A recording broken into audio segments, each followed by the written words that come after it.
Ok, Parashat Hashavua, Parashat Chaye Sarah, Leilui Nishmat, Avi Memori, Yitzhak Ben Shimon, que c'est le Yortzaïd Bezrat Hashem cette semaine, les 11 mois plus précisément, Vegam Aaron Ben Shimon. Alors on est dans Parashat Chaye Sarah, donc la semaine dernière on a vu la Kedat Yitzhak qui a causé la mort de Sarah, donc Abraham va maintenant enterrer sa femme, et immédiatement après cela, il va chercher un parti pour son fils Yitzhak. Il faut qu'Yitzhak maintenant se marie. Et c'est de ça qu'on va parler, enfin pas parler du mariage, mais on va parler de la petite introduction que la Torah va faire. Donc je rappelle comment ça se produit. Abraham va nommer un chaliar, un émissaire. Ce sera son serviteur Eliezer, son serviteur. Et ce serviteur va aller dans la famille de Abraham pour trouver Rivka. Donc la Torah va raconter tout le périple de Eliezer et tout le miracle qu'Akadosh Baruch Hu va lui faire pour qu'il parvienne à ses fins. Mais juste avant ça, avant d'introduire Eliezer, il y a un petit pasouk qui contient beaucoup d'informations. Enfin, qui contient quelque chose de très important. On va essayer, je dis mais essayer parce que c'est assez compliqué, de le développer ensemble, Bezrat Hashem. Il écrivait Avraham Zaken, Bayamim. Et Avraham il était âgé, avancé dans les jours. Vachem Berach et Avraham Bakol. Et Hachem il avait béni Avraham dans tout. Avraham il a dit El Avdo Zekan Beto à Moshe Bechol Asherlo, à son serviteur, l'ancien de sa maison qui gouvernait à peu près toutes ses propriétés. Simnat Yadecha Tachatiri, place ta main sous ma hanche, tu vas maintenant prêter serment de faire la mission que je te confie, à savoir de trouver une femme pour Yitzhak. Ce premier passouk que je viens de citer, Avraham Zaken, Avraham était âgé. Alors, pourquoi on précise qu'il est âgé? Parce que d'après le Midrash, c'est le premier homme de l'histoire à avoir été âgé. Il a demandé qu'on fasse une différence de physique entre les jeunes et les plus anciens. Bon, ça c'est tout un sujet à part entière. Et Hachem l'a béni Bakol, dans tout. Hachem l'a béni dans tout. Il y a un Midrash, enfin c'est pas un Midrash, c'est une Gemara dans Maseret Baba Batra. Il dit, ça veut dire quoi l'avoir béni Bakol? Bakol veut dire littéralement, je répète, kol c'est tout, Bakol dans tout. Le Midrash dit, il a été béni, il y a plusieurs avis, il y a 3 avis. Rabbi Meir vient, il dit, il l'a béni de ne pas avoir de fille. Il y a Rabbi Yehuda, il dit non, il l'a béni d'avoir une fille.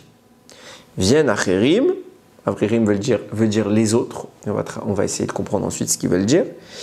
Avraham, il avait bien une fille, et elle s'appelait Bakol. C'est ça que dit le pasuk, Hachem Berach et Avraham, Bakol.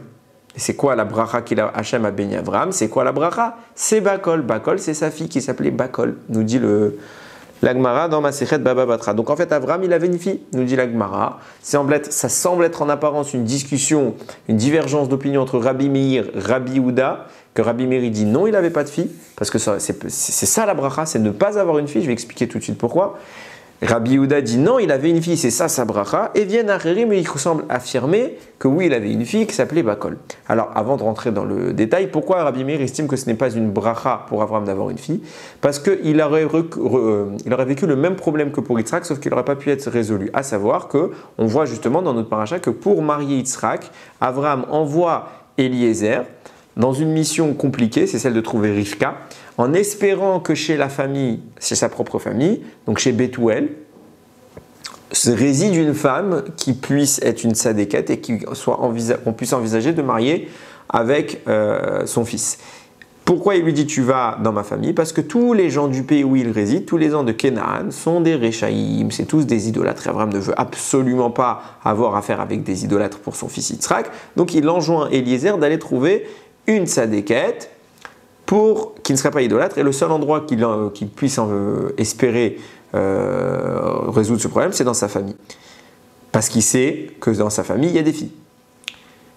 Maintenant, s'il avait eu une fille, alors dans la ville où il est, dans le pays où il est, il n'y a que des idolâtres. Dans sa propre famille, il savait que Lavan, etc., Bethuel, les parents de Rivka n'étaient pas des tzadikim. Donc il n'y avait pas d'espoir. Le seul espoir qu'il avait, c'était Rivka. Donc Rivka, Baruch Hashem, était une sadékette, donc ça a pu se faire pour Yitzhak. Mais si maintenant Avraham avait eu une fille, il n'y aurait personne sur terre pour qu'il la marie. Et ça aurait été une torture parce qu'elle aurait fini du moins soit célibataire, Enfin, pas nécessairement en tout cas, elle aurait fini avec quelqu'un qui n'est pas un tzaddik. Donc Rabbi Meir nous dit, Hachem il lui a fait un cadeau, c'est de ne pas avoir une fille parce qu'il l'aurait vu souffrir et c'est pas ce qu'il voulait Hachem. Ça c'est Rabbi Meir. Vient Rabbi Yehuda et dit non, il a bien eu une fille et peut-être d'après certains disent que, d'après l'opinion de Rabbi Yehuda, elle s'est pas mariée. Pourquoi il a eu une fille? Beaucoup affirment que ça fait partie de la bracha. Tout être humain a envie d'avoir des enfants. Dans des enfants, il y a garçons et filles. Donc comme ça, on ne peut pas dire qu'Abraham, Hachem ne voulait pas qu'on puisse dire d'Abraham, il y a quelque chose qu'il n'a pas eu de joyeux dans sa vie. Il a eu un manque. Abraham n'a pas de manque, donc s'il enfante, il faut qu'il enfante également une fille. Et là, c'est là tout de suite que se pose le problème. Alors, avant toute chose, je ne vais pas parler nécessairement de cette fille qui s'appelait Bakol, bien que je veux beaucoup parler de Bakol. On va comprendre tout de suite ce que je veux dire. Seulement, d'après beaucoup, je précise quand même, je cadre un peu le propos, la discussion entre Rabbi Yehuda et Rabbi Meir se porterait pas, il y a une marloquette sur la marloquette, il y a une discussion sur la discussion. Certains disent, on ne parle pas d'une fille qu'il aurait eu avec Sarah, on parle d'une fille qu'il aurait eu avec Hagar. Ça, c'est beaucoup qui estiment comme ça, qui disent non, on ne parle pas du tout d'une fille avec Sarah. Beaucoup disent c'est une fille qu'il aurait eu avec Hagar, et bon, il a eu, certains disent oui, d'autres disent non. Ça reste quand même dur à envisager parce qu'il n'a pas eu de gêne, il n'a pas eu particulièrement de gêne à marier, à laisser ses propres fils qu'il a eu avec Hagar se marier avec des filles de Canaan. Donc ça reste compliqué. D'autres disent que non, c'est bien une fille qu'il aurait eu avec Sarah, le débat. Et que pourquoi le débat se pose sur Sarah, c'est parce que quand pendant 100 ans, il n'a pas eu d'enfant avec Sarah. Juste avant qu'elle tombe enceinte d'Yitzhak, elle avait été enlevée par Avimelech. Et il y a une rumeur qui circulait, comme quoi en fait Abraham c'était pas le père. Pourquoi? Parce que 100 ans il est avec Sarah, elle tombe pas enceinte, comme par hasard. Quand elle est enlevée par Avimelech, quelques semaines plus tard, hop, elle a le ventre qui gonfle. Donc peut-être que le papa c'était Avimelech. Donc Hachem il a fait plusieurs miracles pour justement enlever de l'esprit des gens ce lashon hara. Commencer par faire ressembler Yitzhak à son père de façon très marquée, pour pas qu'on dise que ce soit pas son fils. Et deuxièmement, certains disent qu'il lui a donné également une fille de Sarah, comme ça vous voyez bien, même après il a eu une autre fille. Et donc Abraham a bien réussi à avoir des enfants avec Sarah. Bon, c'est pas vraiment mon propos, je l'ai juste introduit par là. Ce qui m'intéresse, c'est les propos de Acherim. Acherim, donc on a l'impression qu'il y a trois avis. Rabbi Yehuda, qui dit il a une fille. Rabbi Meir, qui dit il n'a pas eu de fille. Et Acherim, qui dit oui, il a une fille, qui nous ajoute, qui semble être donc d'accord avec Rabbi Yehuda, qui nous ajoute en plus son nom, qui serait Bakol. Seulement Chachamim nous disent que quand il y a écrit Acherim dans une Mishnah, a priori c'est Rabbi Meir. Donc en fait, Rabbi Meir intervient à deux reprises. Et les deux reprises se contredisent. Première fois, il dit elle n'a pas eu de fille. Ensuite, il y a Rabbi Yehuda qui dit il a eu une fille. Troisième fois, Rabbi Meir qui vient, il dit évidemment qu'il a eu une fille, elle s'appelait Bakol. De quoi tu parles? Tu ne peux pas me dire que Rabbi Meir se contredit lui-même. D'un côté, il a une fille, d'un côté, il n'a pas eu de fille. Qu'est-ce que ça signifie? Réponse que beaucoup parlent sur ce sujet. C'est intéressant. C'est que de noter que sur ce sujet, l'immense majorité des commentaires oriente son propos sur une explication kabbalistique, pas sur une explication concrète. Bien sûr qu'il y a des commentaires qui vont expliquer que concrètement il y a une fille, mais beaucoup diront on ne parle pas de ça. Vous lisez le commentaire du Ramban, le Ramban Nachmanide parle justement de ça. Il dit on ne parle pas nécessairement ici de sa fille matérielle, on parle d'une fille spirituelle. Et on va essayer ensemble de comprendre. Le Ramban écrit, et on ne comprend pas vraiment. Je vous garantis, tous ceux qui sont un peu hébraïsants, ça vaut le coup de lire ce qu'il écrit. Et il dit que ça fait partie des grands secrets. C'est quelque chose de très secret. Et même Rabbeinu Bechaye, il dit qu'il en a trop dévoilé. Moi, j'ai lu Ramban, je n'ai pas spécialement compris. On comprend à peu près ce qu'il veut dire, mais on ne voit pas de quoi si on n'est pas kabbaliste, on ne peut pas savoir réellement de quoi on parle. Donc, d'après ce sujet-là, d'après ce propos-là de Acherim, Acherim ne se contredit pas, Acherim qui n'est autre que Rabbi Meir, ne se contredit pas avec lui-même. Physiquement, il n'a pas eu de fille. Spirituellement, il y a une fille qui s'appelle Bakol. D'ailleurs, c'est même insinué, et c'est là que ça commence à devenir un peu plus complexe. Justement, au moment où Avraham revient de la Akedat Yitzhak, il voit Sarah morte, il y a écrit Vatamot Sarah Bekiriat Arba Ichevron. Sarah mourut à Kiriat Arba qui est Chevron. Beretz Canaan, dans la terre de Canaan, va y avoir Avraham l'ispol de Sarah. Avraham, il est venu pour faire une oraison funèbre de Sarah. Ve l'ifkota et pour la pleurer. Et le mot l'ifkota, vous le trouverez dans tous les Sifrei Torah. Le kaf de ve l'ifkota, il est petit. Il y a plein d'explications sur ça. Certains disent qu'il n'a pas beaucoup pleuré pour pas qu'on lui dise qu'il a regretté d'avoir fait la Akedat Yitzhak. Il y a beaucoup de commentaires. Certains disent que quand il y a une lettre en petit, c'est pour t'inciter à lire le mot comme si la lettre elle n'était pas là. On te l'écrit quand même en petit pour te dire le sens du pasouk, mais on veut te cacher un autre message. C'est comme si la lettre elle n'était pas écrite. Donc lis le mot avec la lettre pour savoir le sens simple, et pour insinuer quelque chose, lis le mot sans la lettre. Et si on enlève le petit kaf, ça fait il a l'ispod les Sarah ou le bita. Il est venu pour faire l'oraison funèbre de Sarah et de sa fille. C'est pour ça qu'il y a un petit kaf. Vient un méfarèche qui s'appelle le Kisser Rachamim et il explique de quoi on parle quand on dit qu'il est venu pleurer sa fille. C'est pour expliquer que ce Bakol dont on parle, cette fille spirituelle, est morte avec Sarah. Et qu'est-ce que c'est que cette fille spirituelle? Nous dit le Kisser Rachamim. Justement, c'est une manière allégorique, cachée, de parler d'une bat kol. Ça s'écrit pas pareil. Bat, ça veut dire une fille. Kol, ça veut dire la voix avec un kouf, c'est plus avec un kaf. Qu'est-ce que ça change? Donc en clair, on est en train de dire que Abraham est venu pleurer Sarah et sa fille. Et cette fille-là qui a disparu, qui est encore une fois une entité qu'on parle ici spirituelle, c'est devenu une bat kol. C'est devenu une voix. Qu'est-ce que c'est qu'une bat kol? À plusieurs reprises dans la Gemara, on dit une voix céleste. On traduit par une voix céleste. Mais littéralement, ça veut dire la fille, bat, c'est la fille, kol de la voix. Donc une voix céleste, c'est le moyen qu'avaient les prophètes ou les chachamim, des fois, d'obtenir des informations du ciel. C'est une voix céleste qui se faisait retentir. Et on entendait ce qu'Akadosh Baruch Hu voulait. Par exemple, on connaît tous la voix céleste qui a retenti pour dire qu'entre Beth Shammai et Beth Hillel, les deux sont vrais, mais on écoute la halakha d'après Beth Hillel. Il y a plusieurs cas dans le Shas, dans la Gemara, où justement on parle de ce genre de voix. Je vais maintenant rentrer dans le propos de ce que c'est qu'une bat kol et de ce que c'est que cette fille, cette bakol que Abraham a perdue. Mais avant ça, il faut soulever une question. On a le texte qui nous dit, on va essayer d'être clair parce que c'est vos mamash, c'est pas facile. On a le texte qui dit Vachem berach et Avram bakol. Hachem a béni Avram bakol. Sa bracha s'appelle bakol. C'est ce qu'on vient d'expliquer. Donc il l'a. On voit qu'Abraham, il est béni par bakol. C'est ce niveau de bien qui s'appelle bakol. Bakol, ça veut dire dans tout. Donc il y a un niveau dans la Torah, dans le ciel, qui s'appelle kol, tout. Et ce niveau de bracha, il est énorme. C'est le mécor. Je ne peux pas dire que c'est le mécor, mais en tout cas, c'est vraiment le comble de la bracha. C'est un niveau spirituel. Ça représente, en français, il n'y a pas d'autre mot pour dire tout. Donc il est béni dans tout. Il s'appelle kol. Donc il a la bracha. Et d'un autre côté, on vient de voir que cette bakol, qui est cette fille, cette bracha qu'Avraham, car on n'a pas encore très bien saisi ce que ça signifie, cette bakol, il la perd puisqu'il vient pleurer Sarah et bakol.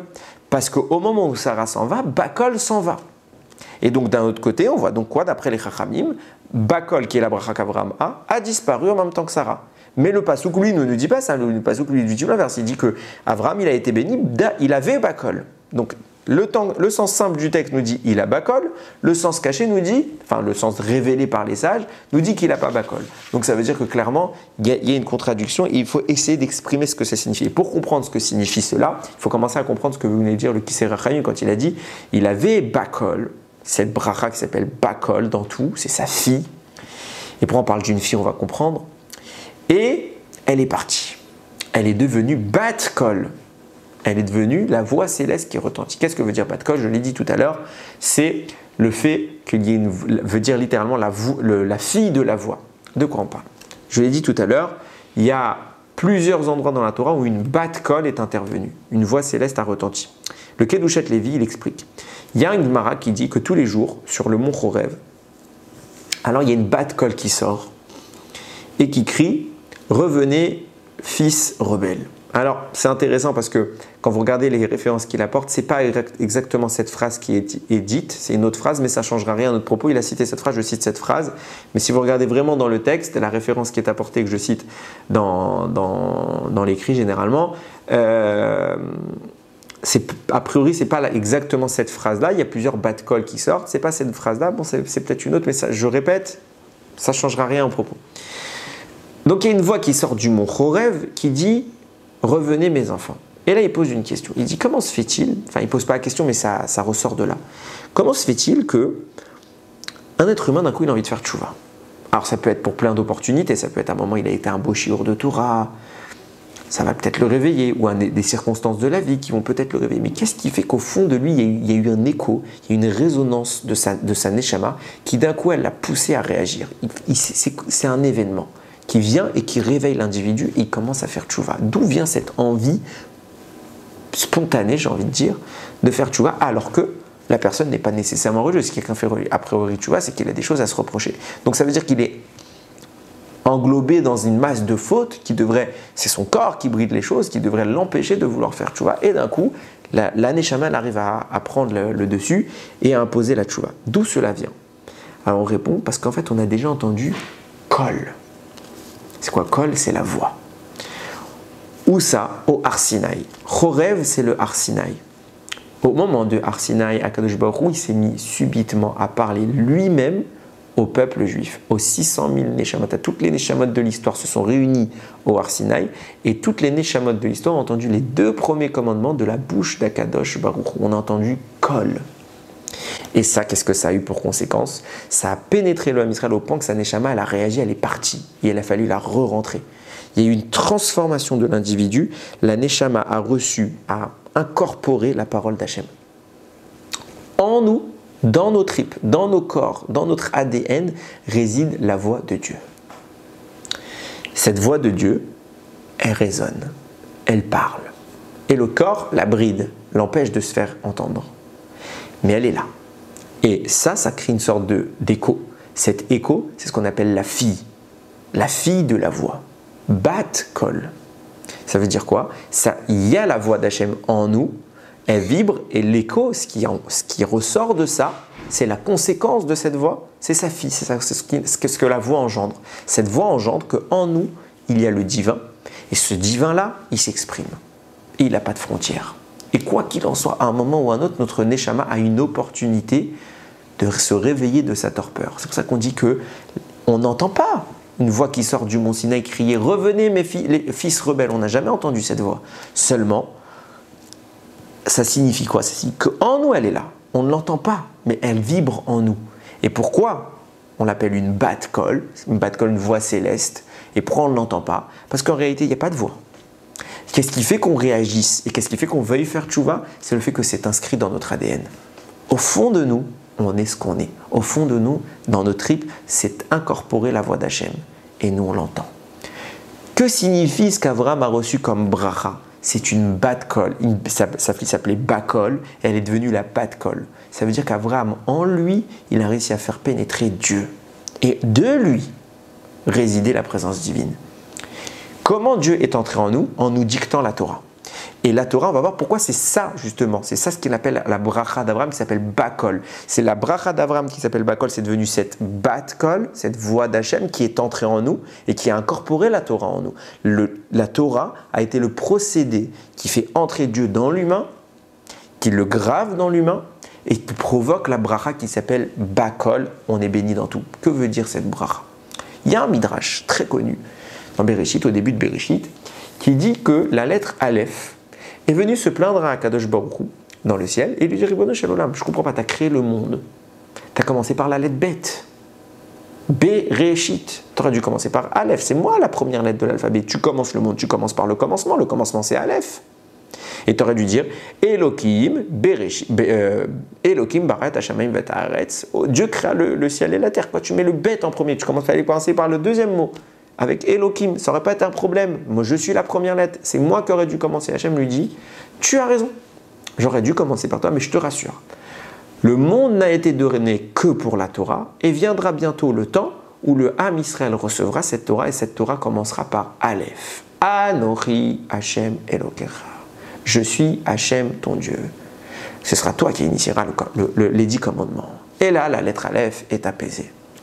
Ce même Midrash donne une autre opinion qui dit pourquoi Dieu il a créé par la lettre Bet et pas par la lettre Aleph? Parce que la lettre Aleph, c'est ce qui initie le mot Arour, la malédiction. Tandis que la lettre Bet, c'est ce qui initie le mot Barour, la bénédiction. Dieu ne voulait pas commencer par un monde, entre guillemets, d'ores et déjà maudit.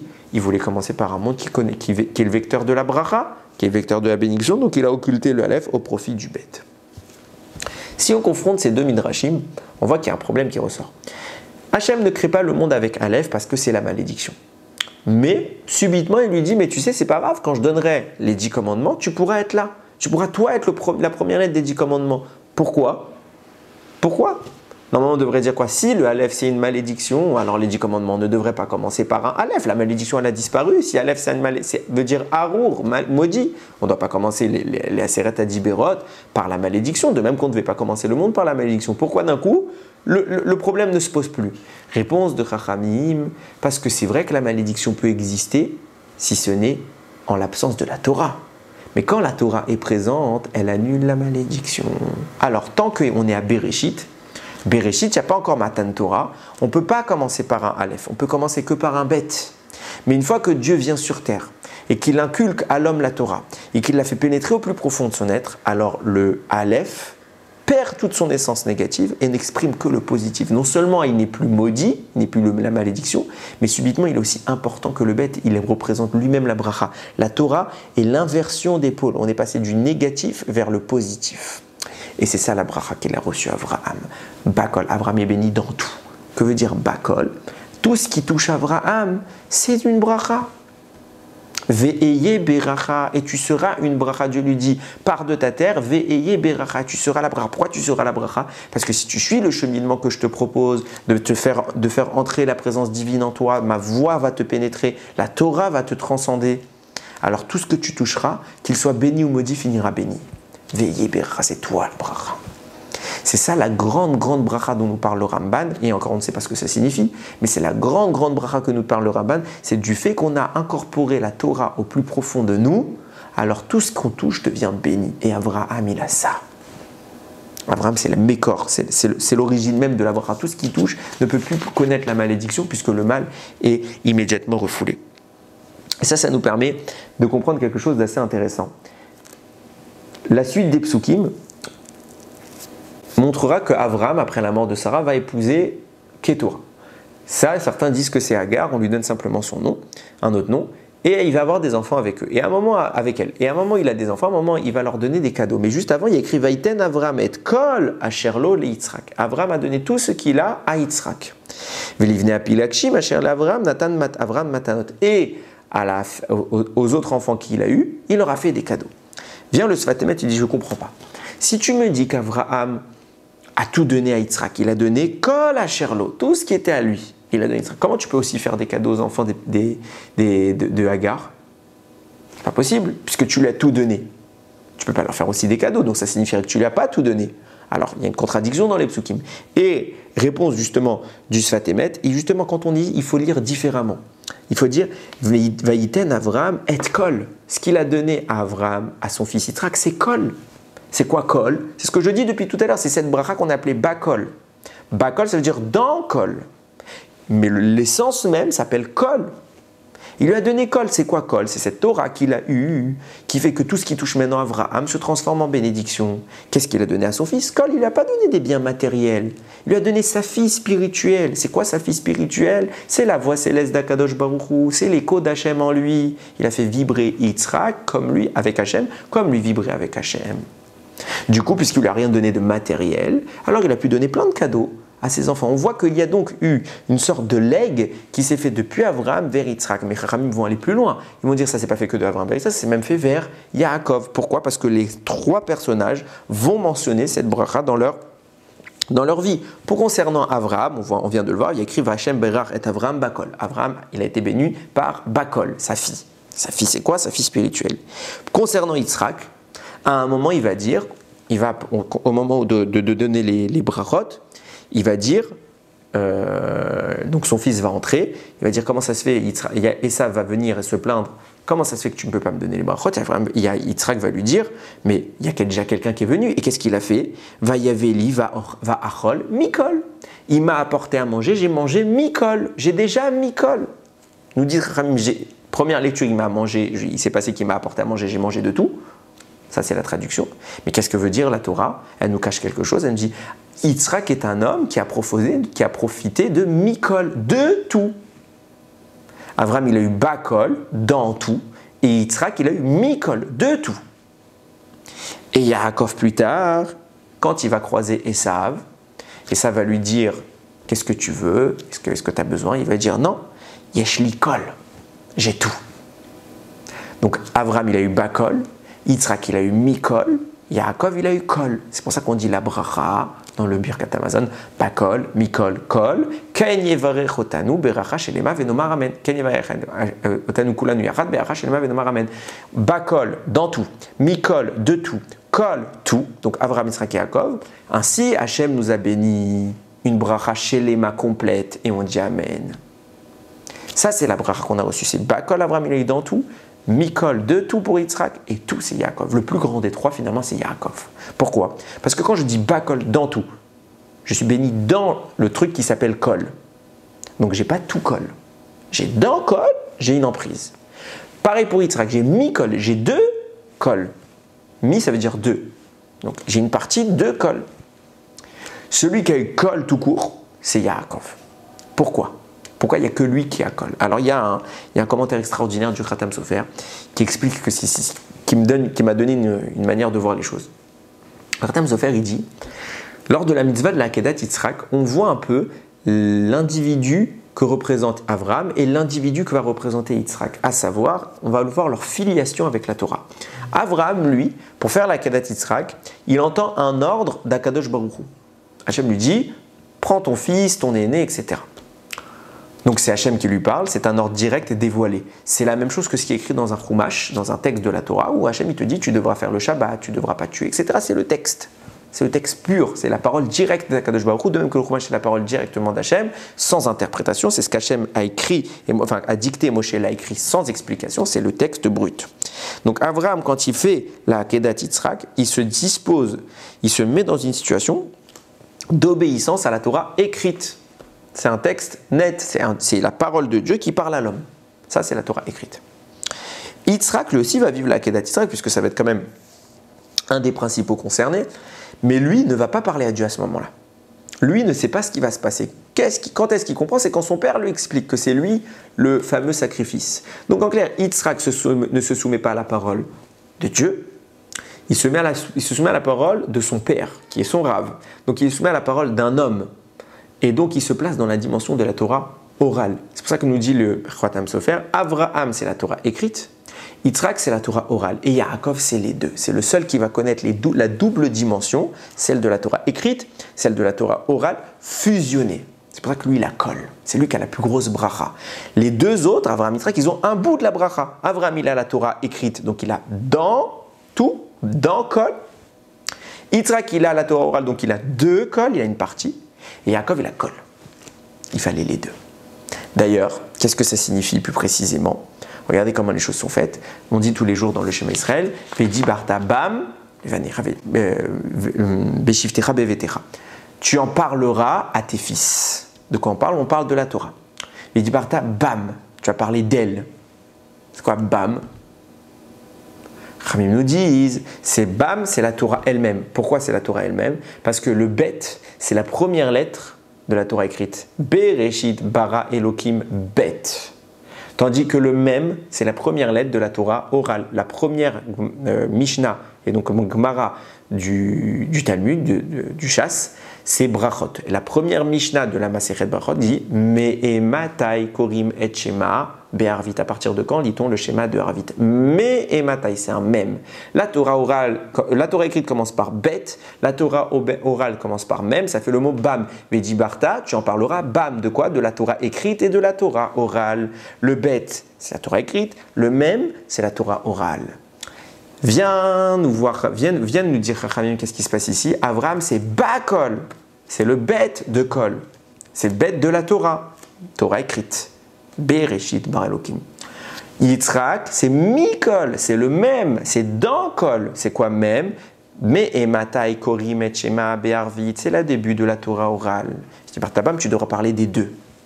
Ce qui signifie, pourquoi Avraham il a Bakol? Parce qu'Avraham c'est le bête, c'est la Torah orale. Donc il a la partie de Torah écrite, pardon. Donc c'est la partie de Kol, de la bracha qui s'appelle tout. Il a la partie qui c'est la Torah écrite. Yitzhak il a quoi? Il a Mikol parce que c'est la Torah orale, le même de la Torah orale. Et Yaakov il a les deux, il a Kol. Il a tout. C'est cette fille dont on parle là, c'est ce qui est entré en nous, cet écho. d'Hachem. C'est ça notre fille, c'est la fille d'Abraham, c'est son travail sur terre, c'est cet apport qu'il a eu, cette connexion Mechila qu'il a eu avec la Torah. Ça c'est la fille d'Abraham. On va plus loin. Il y a un autre qui a eu cette bracha. Et c'est intéressant de le noter. Quand Agar va se marier avec Abraham du vivant de Sarah, c'est même Sarah qui va le pousser à le faire. À un moment, Agar va commencer à avoir un peu la grosse tête et Sarah va la mépriser jusqu'à qu'Agar s'enfuit.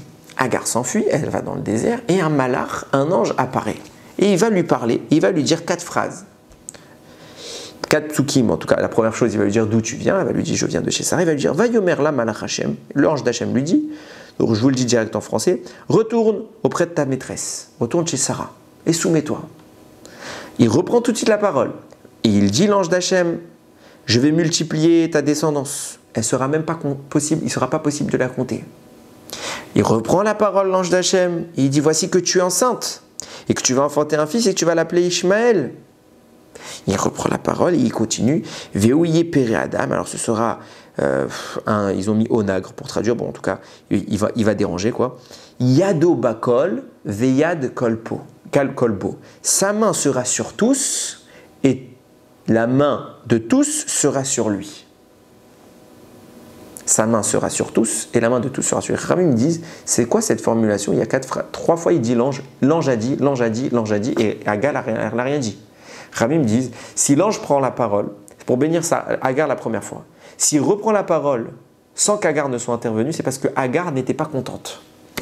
Alors elle a gratté plus. Elle dit, pas d'accord, ça ne me suffit pas, je veux plus. Donc quand vient l'ange lui dire, va te soumettre, elle n'est pas d'accord. Jamais de la vie, attends, je suis parti parce que je ne voulais pas me soumettre. Pas d'accord. Il dit, d'accord, je te dis une bracha maintenant, tu vas avoir plein d'enfants, donc va te soumettre. Pas d'accord. Quoi, je vais avoir une grande descendance, t'es pas d'accord? On va devenir de toi un peuple? Pas d'accord. Voici que tu es enceinte. Ton fils, il va s'appeler Ishmaël. Pas d'accord. Jusqu'à ce qu'elle entende la bracha que aura son fils. Yado bakol, sa main sera sur tous. Veyad kolbo, et sa main de tous sera sur lui. Elle entend Yado bakol, elle s'arrête. Elle dit Bakor, Boko, je retourne, je me soumets chez Sarah. Si mon fils, il a Yado bakol, il a sa main sur Kol, bakol, la même bakol qu'avait Avraham. Cette bénédiction vers Hachem, Berach et Avraham, Bakol. Hachem, il a béni Avraham dans tout. Si mon fils, Ishmaël, il a la bracha Bakol, donc comme Avraham, tout ce qu'il va toucher, ce sera bracha. Inematov. J'ai tout ce que je veux. Et Ishmaël, il a eu Bakol.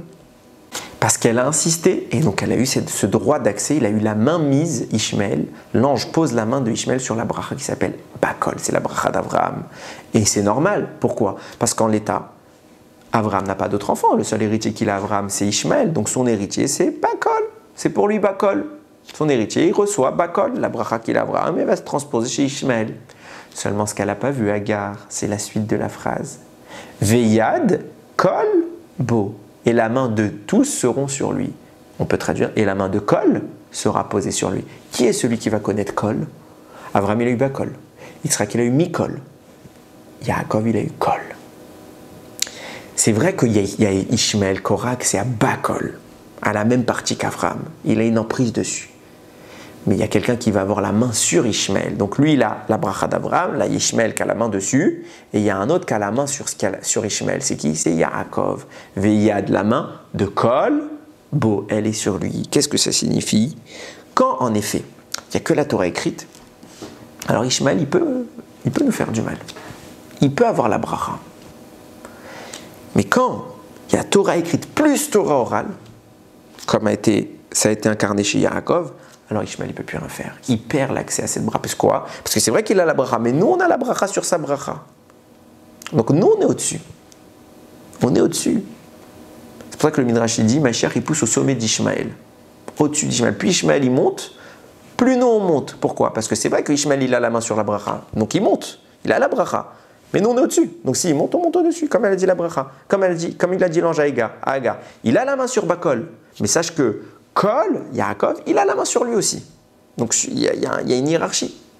Et quand il y a Torah, nous dit le Sfat Emet, alors on peut briser la bracha qu'il avait Ishmaël. On peut lui retirer ce Bakol. Quand on a les deux, Torah écrite, Torah orale, celle-là même qui est entrée en nous, c'est cet écho qui était là. Maintenant, revenons à notre question du début. Et on va commencer un peu à comprendre les choses. Qu'est-ce qu'on a dit tout à l'heure? On a dit que Avram, Zaken Baba Yamim, Avram était âgé, V'Hashem Berach et Avram Bakol. Avram, il a été béni par Bakol, sa fille. Sa fille, c'est cette Torah, cette bénédiction, cette présence divine qui est en lui. D'un autre côté, nous dit le Midrash, nous disait le Kisei Rachamim, pardon, mais quand Sarah est morte, alors sa fille, Bakol, elle est morte avec lui, avec elle. Donc il n'a plus la bracha. Donc d'un côté il a la bracha, d'un autre côté il n'a plus la bracha. Qu'est-ce que ça signifie? Vient nous dire le Midrash. Quand Rivka est rentrée dans la tente de Sarah, Yitzhak il a regardé la scène parce qu'il s'est produit quelque chose d'extraordinaire. Il faut savoir que dans la tente de Sarah, quatre miracles se produisaient. Premier miracle, il y avait une nuée à l'entrée de sa tente. Deuxième miracle, il y avait le soulagement à l'entrée de sa tente, dans les portes de sa maison. Troisième miracle, donc tout celui qui était, il était apaisé. Troisième miracle, il y avait la bracha dans la pâte de Sarah. Il y avait une bracha particulière dans sa pâte. Quatrième miracle, la bougie que Sarah allumait pour Shabbat, elle restait allumée toute la semaine jusqu'à Shabbat prochain. 4 miracles. Quand Sarah est morte, ces 4 miracles ont disparu. Et quand Rivka est revenue, les 4 miracles sont revenus avec elle. Bien, le Shem Mishmuel nous dit, c'est intéressant, les mêmes miracles qui sont présents chez Sarah, c'est les miracles qu'il y avait dans le Mishkan à l'époque de Moshe Rabbeinu et plus tard dans le Beth Amikdash, à savoir que d'une semaine à l'autre, alors évidemment que là le Rav ne le précise pas, mais s'il y avait le soulagement dans la tente de Sarah par la présence divine qui résidait, il y avait naturellement la présence divine qui encadre le Ham Israël, instigue le soulagement. Donc tout celui qui était à côté du Mishkan, il avait le soulagement. Deuxièmement, Ramim nous disent que le nerf à l'ouest de la Ménorah ne s'éteignait pas, à l'image de la bougie de Sarah, de Shabbat, qui ne s'éteignait pas. Troisième miracle, il y avait une bracha dans le pain de Sarah, de même que dans le Beth Amikdash et dans le Mishkan, il y avait une bracha dans le Lechem Apanim. C'est quoi le Lechem Apanim? C'est les 12 pains qu'on devait préposer à l'intérieur du Mishkan. Et ce pain-là, d'une semaine à l'autre, il restait chaud, sans passer par le four. Il restait intègre, comme s'il venait d'être fini. Et il pourrissait pas, il périmait pas, il devenait pas rassis. Il restait bien chaud comme au début. De même que ça avait la bracha dans la pâte, de même il y avait dans le Mishkan la bracha dans la pâte. Et de même que sur le Mishkan il y avait la nuée d'Hachem qui résidait pour prouver la présence divine, de même il y avait une nuée à l'entrée de la tente de Sarah. Tout ça pour nous dire quoi? La tente de Sarah, c'était l'équivalent du Mishkan quand il y aura le Ham Israël à l'époque de Moshe. La tente de Sarah, c'est le lieu où s'abrite la Shekhinah. Pourquoi chez Sarah? Parce que Sarah, c'est le lien avec la Shekhinah. On voit ça quand, plus tard, elle va avoir son fils Yitzhak, enfin c'est du passé maintenant, mais elle a eu son fils Yitzhak, elle a demandé à Abraham, chasse Ishmaël. Papa Abraham, il dit, mon fils, je vais le chasser, hors de question. Dispute entre les deux, qui intervient? Akadosh Baruch Hu. Qu'est-ce qu'il lui dit Akadosh Baruch Hu? Kol asher tomar elecha Sarah shema bekola. Tout ce qu'a te dit Sarah, ta femme, écoute sa voix. C'est quoi sa voix? Son esprit divin. Son roi HaKodesh, pourquoi? Parce qu'elle est plus forte que toi en prophétie. Elle est plus liée à la Shekhinah que toi. Quand il y a Sarah, il y a la Shekhinah, on voit les miracles. On voit les miracles. Et de là, on comprend. Qu'est-ce qu'on a dit? Chachamim me disent, quand Sarah est morte, Bakol, elle est partie avec elle. C'est quoi Bakol? C'est la bracha. C'est la bracha, c'est la présence divine qui est en nous. Ce qu'on expliquait tout à l'heure. La présence divine qui réside. Puisque Sarah, c'était une présence divine accrue vis-à-vis d'Abraham, elle était supérieure. Alors quand Sarah s'en va, forcément, Abraham connaît une baisse de régime. La présence divine s'en va, il peut capter que par son propre niveau, pas par le niveau supérieur que Sarah lui a apporté. Donc il a une baisse de régime, nous dit Ramim. Il a perdu Bakol. Mais il avait Bakol. Pourquoi? Parce que la Gemara dit, c'est quoi la bracha qu'il a connue Abraham? Bakol, c'est qu'il est allé s'asseoir à la yeshiva pour étudier la Torah. Pourquoi? Parce que tout le temps où Abraham étudiait la Torah, alors il renouvelait le procédé de Matan Torah. Certes, il n'y avait plus la présence innée d'Hachem que Sarah provoquait, mais Abraham forçait cette présence. Ça veut dire qu'elle aurait dû partir par l'éloignement de Sarah. Alors Bakol, cette bracha, cette présence d'Hachem s'éloigne, mais par la présence de son étude de la Torah, il la faisait redescendre sur terre. Et du coup, tout ce qu'Abraham touche devient béni.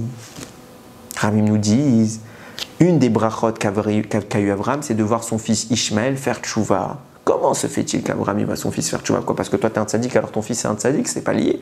Ton fils il c'est un rachat, on a douté. Même Abraham, il en a noté quand il a reçu tout le butin de cette guerre, Abraham il a dit je ne sais pas, je préfère pas prendre. Si ça vient directement de la Torah, je suis sûr que c'est bien. Je suis sûr que c'est la vraie bracha d'Hachem. Mais vous, je ne suis pas sûr que ce soit la vraie bracha d'Hachem. Malgré que ça venait d'un miracle. La bracha ne réside que dans la Torah. Sans Torah, l'homme Israël, il n'est pas béni. Ce qui fait qu'on est béni, Torah. On ne peut pas se détacher un instant. Vous voyez combien les Chachamim ne perdent pas une seconde dans la Torah. On n'a pas le temps. Pourquoi? Parce que c'est là la bracha. Et ils ont le sourire, et ils étudient jour et nuit, et ils devraient être fatigués, et ils tiennent. Ils sont nourris par ça. On devrait être épuisé tellement qu'on étudie la Torah, et on tiendra. C'est ça la bracha. On ne peut pas se détacher de la Torah. Ne nous entêtons pas. On n'a pas le droit. Baruch Adonai Leolam. Amen ve Amen.